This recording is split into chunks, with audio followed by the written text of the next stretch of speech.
Hi అండి, అందరికీ నమస్కారం. ఆంధ్రప్రదేశ్ రాష్ట్ర వ్యాప్తంగా పెన్షన్ల తనిఖీ చేయాలని కొత్తగా ఏర్పడిన టీడీపీ కూటమి ప్రభుత్వం ఆదేశాలు జారీ చేసింది. అయితే ఎవరెవరికి పెన్షన్లు ఉంచుతారో, ఎవరికి తీసేస్తారో, అలాగే తనిఖీ చేయడానికి వచ్చినప్పుడు ఏం డాక్యుమెంట్స్ని మీ దగ్గర ఉంచుకోవాలో ఇప్పుడు ఈ వీడియోలో తెలుసుకుందాం. వీడియో ఎక్కడ స్కిప్ చేయకుండా చివరి దాకా చూడండి, అప్పుడే కంప్లీట్ ఇన్ఫర్మేషన్ అయితే తెలుసుకోగలరు. అలాగే ఫస్ట్ టైం మన ఛానల్ చూస్తున్నట్లయితే ప్లీజ్ సబ్స్క్రైబ్ చేసుకోండి. పక్కనే ఉన్న బెల్ ఐకాన్ని క్లిక్ చేయడం వల్ల నేను పెట్టిన వీడియోస్ నోటిఫికేషన్ రూపంలో వస్తాయి. కొత్తగా ఏర్పడిన కూటమి ప్రభుత్వం వచ్చే నెల నుంచి 3,000 రూపాయల నుంచి 4,000 వరకు పెన్షన్ పెంచనున్నారు. అలాగే వికలాంగులకు 3,000 రూపాయల నుంచి 6,000 వరకు పెంచనున్నారు.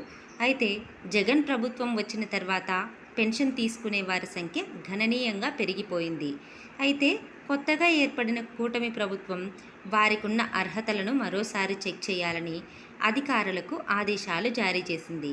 ఎందుకంటే గత వైసీపీ ప్రభుత్వ హయాంలో వికలాంగుల పెన్షన్ అనేది భారీగా పెరిగిపోయాయి. ఈ వికలాంగుల పెన్షన్లో భారీగా అవకతవకలకు అధికారులు పాల్పడినట్లు గుర్తించారు. వికలాంగులు కాకపోయినా ఏదో ఒక లోపం చెప్పి, అంటే కళ్ళు సరిగ్గా కనపడవు, అలాగే వినికిడి లోపం అని చెప్పి ఇలా ఏదో ఒక రకమైన సాకు చెప్పి సదరన్ సర్టిఫికేట్ తీసుకొని వికలాంగుల పెన్షన్ తీసుకుంటున్నారు.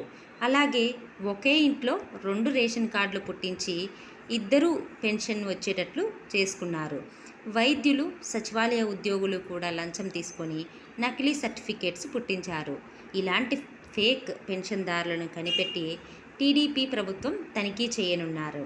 వీరిలో ఎవరు వికలాంగులు, ఎవరు నకిలీ సర్టిఫికెట్స్ పెట్టారు, అలాగే పెన్షన్ తీసుకోవడానికి ఎవరు అర్హులు, ఎవరు కాదు అనే దానిపైన మళ్ళీ ఒకసారి చెక్ చేయమని అధికారులకు ఆదేశాలు జారీ చేశారు.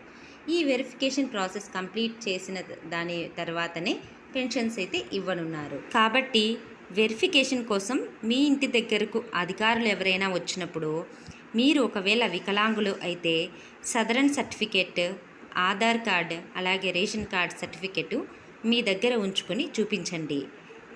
వితంతు మహిళలైతే మీ భర్త డెత్ సర్టిఫికెట్ కంపల్సరీగా ఉంచుకొని చూపించండి.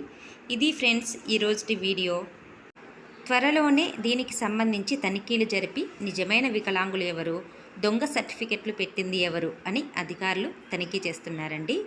ఈ వీడియో మీకు నచ్చినట్లయితే ప్లీజ్ లైక్ చేసి షేర్ చేయండి. అలాగే ఛానల్ని సబ్స్క్రైబ్ చేయండి. Thanks for watching friends.